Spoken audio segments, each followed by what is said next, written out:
This is a review of the MD421 microphone from Sennheiser. Studio Standard. I'm going to tell you what I like about it and what I don't like about it.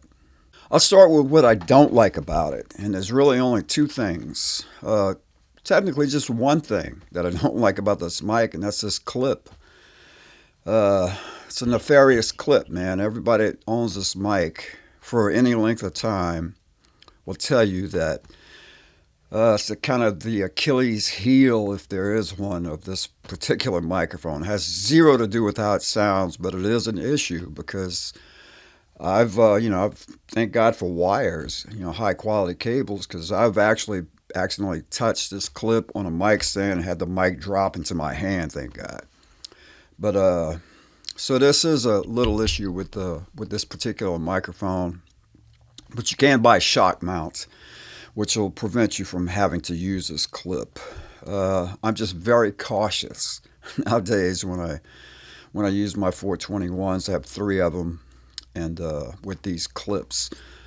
Other than that, the other thing is just a kind of a minor thing, and it's typical of any dynamic mic. It's gain. Dynamic mics, by virtue of what they are pretty inefficient. Tools or microphones. They require a lot more gain than a typical condenser mic does, and this is no exception. Now there are things to rectify that issue, and that's one could be this. It's a Cloud Lifter by Cloud Microphones.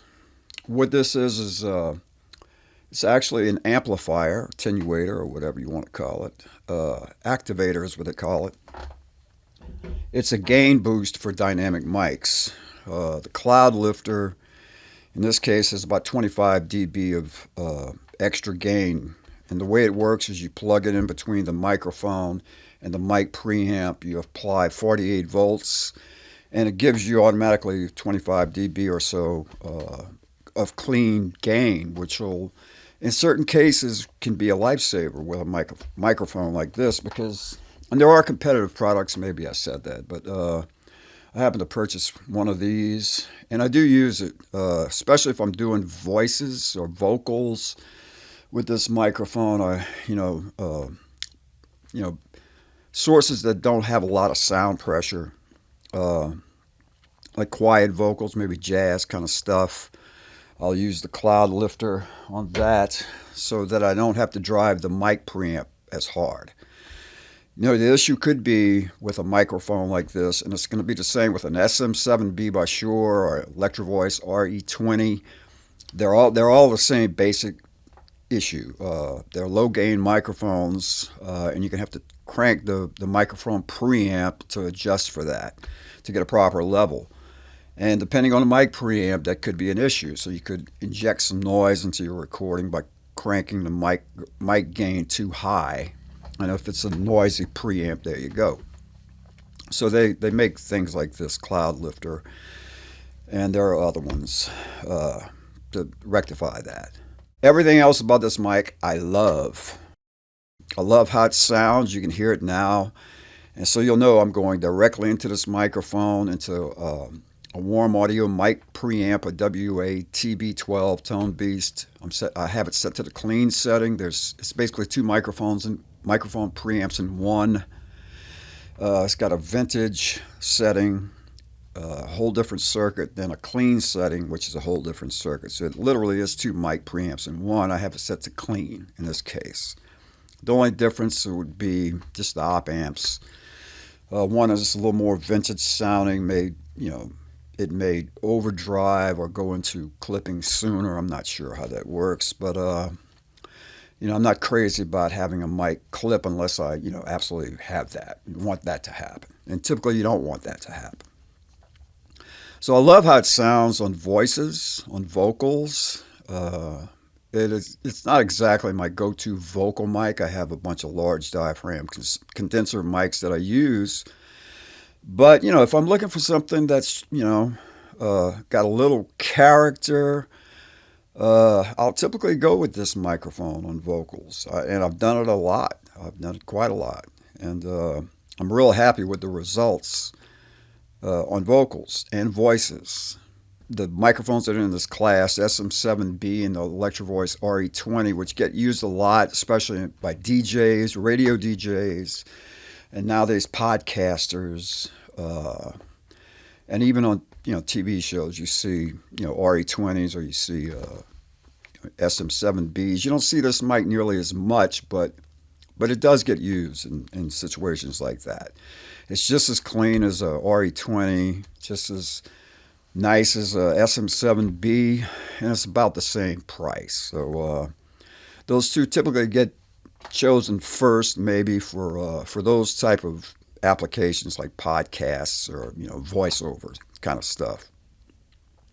But this is a great mic for that application too. I was first introduced to this microphone. Well, let me back up. I'll give you a little history of the microphone. I won't get real in depth on that, but it was developed somewhere around 1953, I believe. It was an omnidirectional mic when it was first developed. It kind of looked like this. And it was used primarily for broadcast work, TV stations and things like that. In 1960, this version was first created. That is a cardioid pattern, a directional microphone.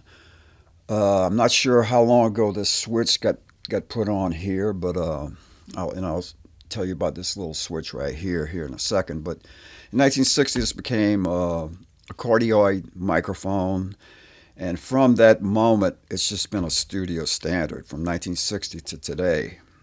Primary uses for this microphone are, you hear them a lot you hear a lot of, engineers say they love them on floor toms and tom-toms on drum kits. And I think part of that is, they take a lot of sound pressure. It's got very adequate brightness to pick up the head of the drum.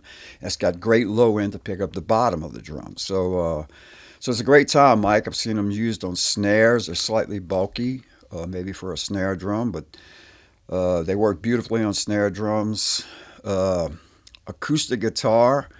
This is one of my secret weapons, man. I love this microphone on acoustic guitar. It's just got this beautiful, natural vibe with it, and I use it a lot, man, on acoustic guitars. It's beautiful for miking guitar cabs. It's well known for that. You can put it right against the speaker grill, and it works. You can put it 3 feet away from the speaker, and it works. It's got great response, a great frequency response for a guitar.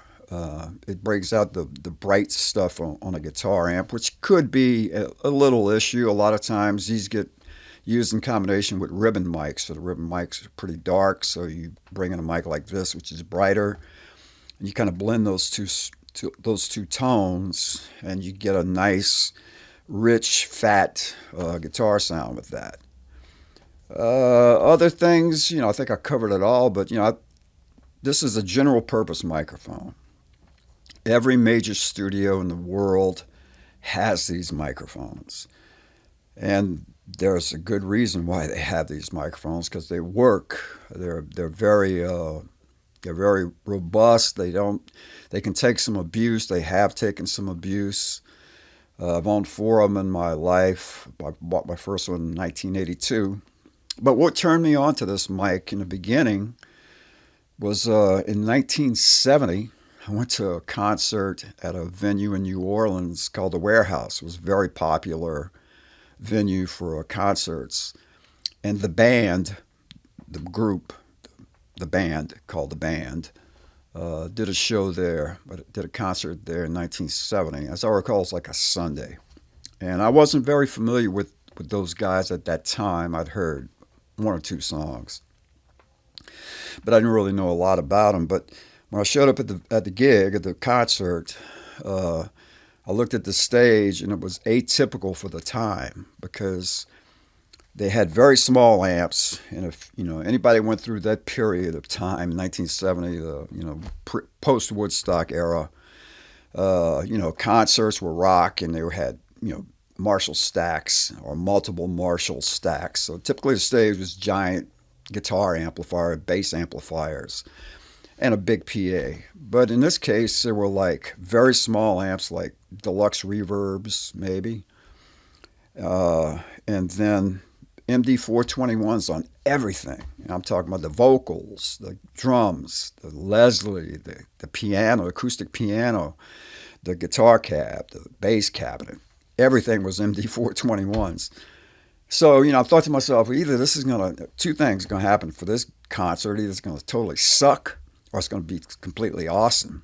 Well, it was awesome, and I was pretty floored by the whole concert. It was like being at listening to a giant stereo system, almost 3D. It was almost like I'd never been to a concert since that I recall being that affected by the sound, how it sounded. So that completely sold me on these microphones, and it wasn't until 1982 that I bought my first one. But they were a little pricey, and that's part of the thing. So I was, starting to accumulate a little gear when I first bought my 4-track Tascam reel-to-reel, which ran at 15 IPS, and I bought a 421 to go with that, and that was my introduction to some semi-pro recording gear. I could have, it's good enough. The mic and the recorder were good enough to, make a record. Now, if you go back to 1982, what was going on then is, was the 80s was the era of the giant studio with the 24-track, 2-inch tape, or two of those, and a gigantic console, Nave, solid-state logic console, API consoles. So that's what, people who are just starting like me getting into, reel-to-reel recording had to deal with. There really wasn't any competition back there with the big studios. But I bought my first one then, and then I bought 3 more since then. And, I've been completely happy with these mics, man. If you had to invest in one dynamic mic, of course, there's the SM7Bs and then the RE20s, as I've said, discussed earlier. They're basically similar animals, dynamic mics. I would recommend any of the 3, and if you could afford to, get one of each, because there's slightly different things about them. But I really like this microphone, and I've told a few people, man, that if I always want to do a record with just this microphone and some good microphone preamps. You could do a killer record with just this, a bunch of these microphones and some great mic pre's. So if you're looking for a dynamic microphone, and you want to get into some relatively high-end stuff with it, I would recommend this, man. I think on a price-performance ratio, it's not as popular as the SM7B because they're about the same price, about $400. I think the RE20 might even be slightly more than that now. But, so you'd have to kind of flip a coin to decide if you want to invest in SM7B or maybe an MD421. I do have an SM7B that I use. I do use these more.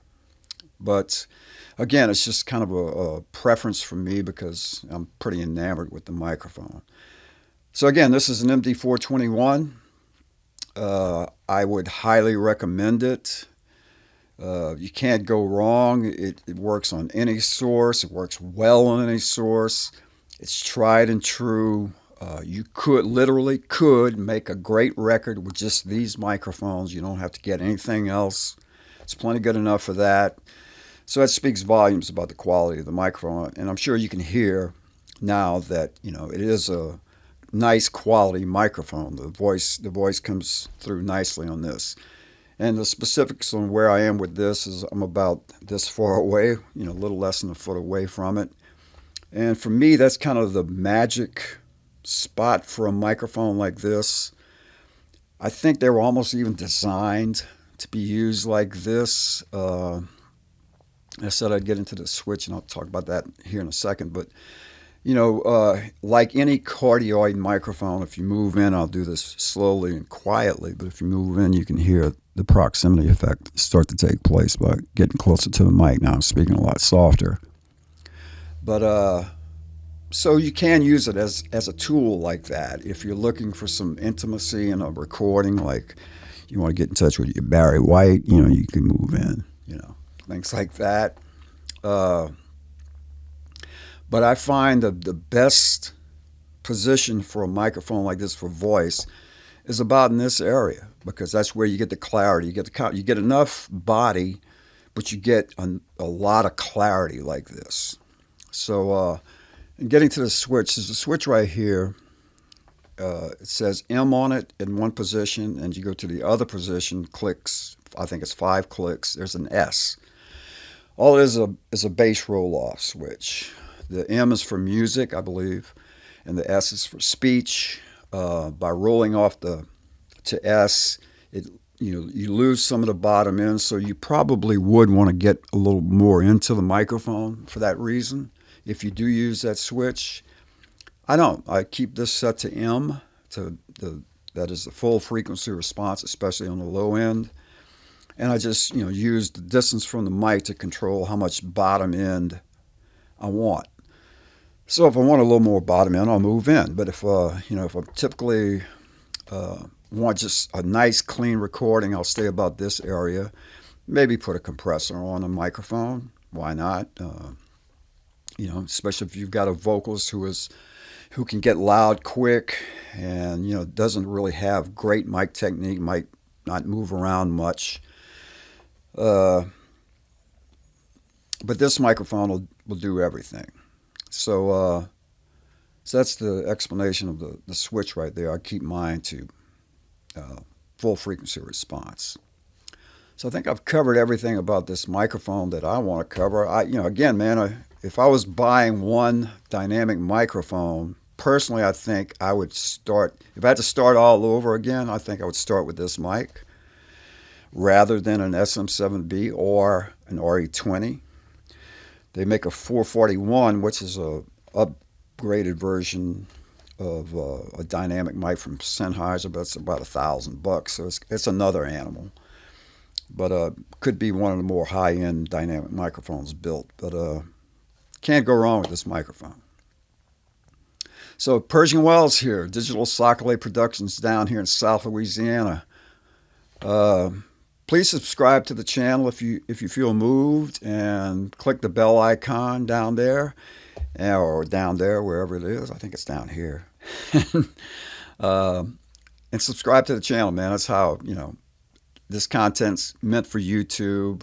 I'm doing it on my own dime to just, help people make informed decisions about gear. So you can support that by supporting me, by subscribing to the channel. So appreciate all of that.